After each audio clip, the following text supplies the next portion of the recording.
En moins de 10 ans, la famille Abdul Sawat a déjà déménagé 4 fois. Ici, elle nous emmène à l'endroit où elle vivait il y a encore quelques mois. Notre maison était là-bas. Maintenant, elle a disparu. Elle est sous l'eau. On n'a plus rien. Ces histoires tragiques se déclinent au pluriel. Il suffit de se rendre dans la maison du village. Ce jour-là, des dizaines de paysans sont rassemblés. 2 questions suffisent à comprendre l'ampleur du phénomène. Levez la main ceux qui ont déjà tout perdu et qui viennent d'une autre île.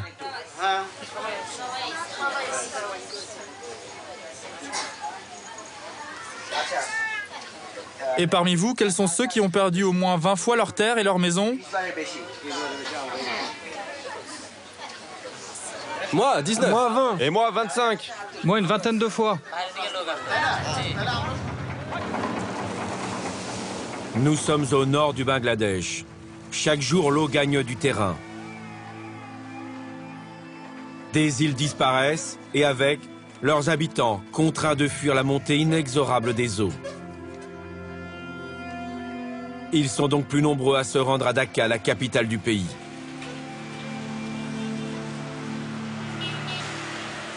Tous rejoignent cette armée de laissés pour compte.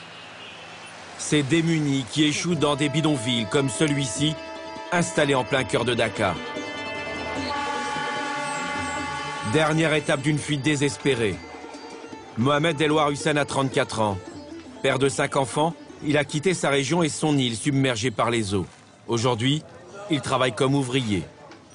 Travail aléatoire, où son patron l'appelle juste quand il a besoin de lui. Je gagne 1 taka par sac vendu.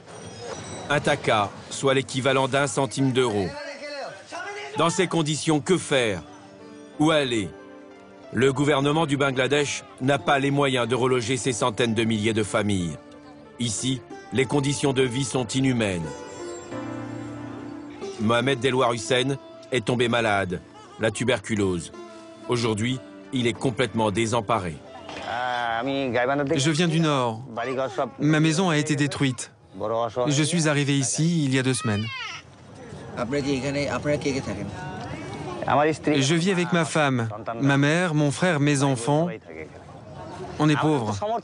Tout ce qu'on gagne nous suffit à peine pour manger. On ne peut aller nulle part.